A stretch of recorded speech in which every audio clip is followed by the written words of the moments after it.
in a few seconds I will let Fatima talk more about working of the bridges, but I felt like after what Malika said, people do often ask me what is bridges. You know, in my mind at least, and there could be several different interpretations and way to think what bridges is. In my mind at least, it actually started pretty much after 9/11.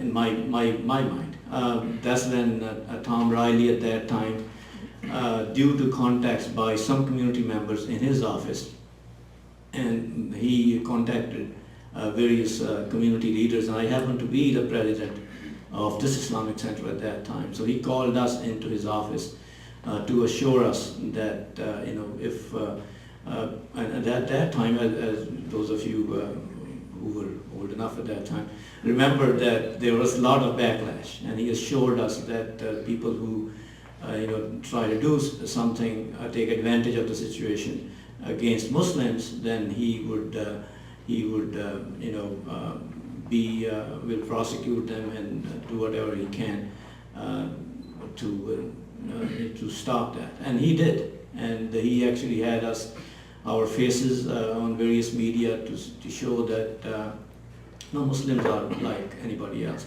So in my view at least, and I often say that, I think the notion of bridges started at that time when we, the community leaders, sat around a table across from various federal and state agencies and essentially discussed our issues with them.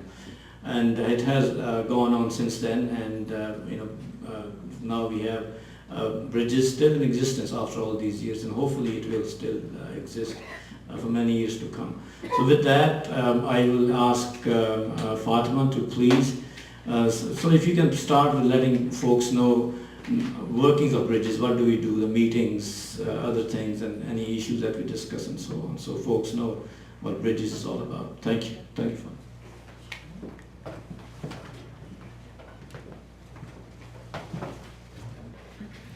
Assalamu alaikum.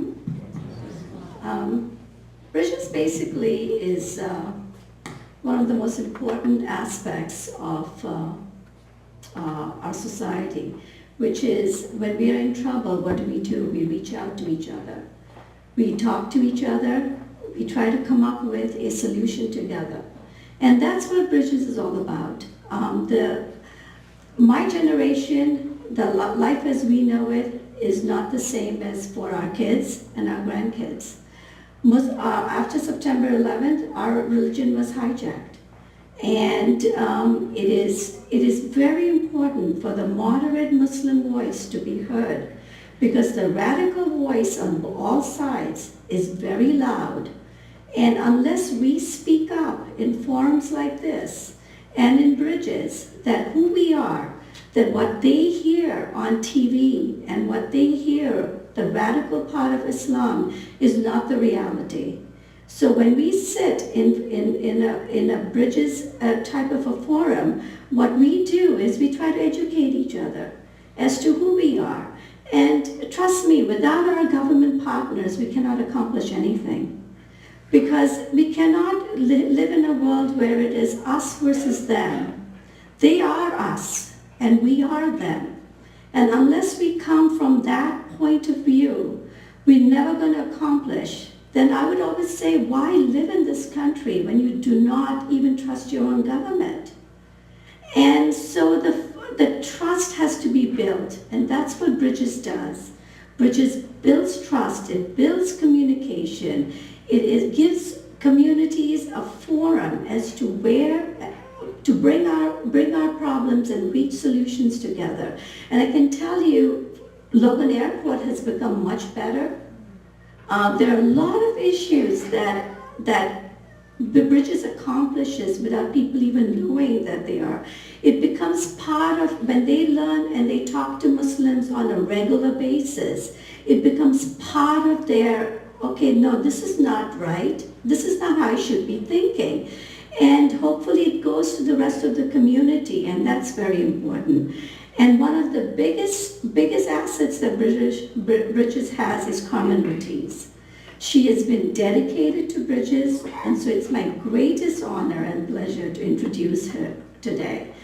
She is a extremely dedicated member. She is the federal law enforcement officer, the chief federal law enforcement officer in the Commonwealth of Massachusetts. But instead of prosecuting, she's more focused on preventing crime, to reaching out and say, let's see how we can prevent crime from happening. Let's see how we can work as a community for these type of efforts.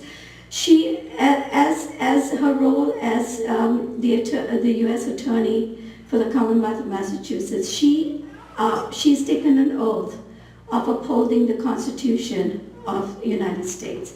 And that is also very important to her. So she wants to make sure the rights of the entire Commonwealth, every citizen of Commonwealth is protected. And that's why she's here today. So it's my great pleasure to introduce Carmon.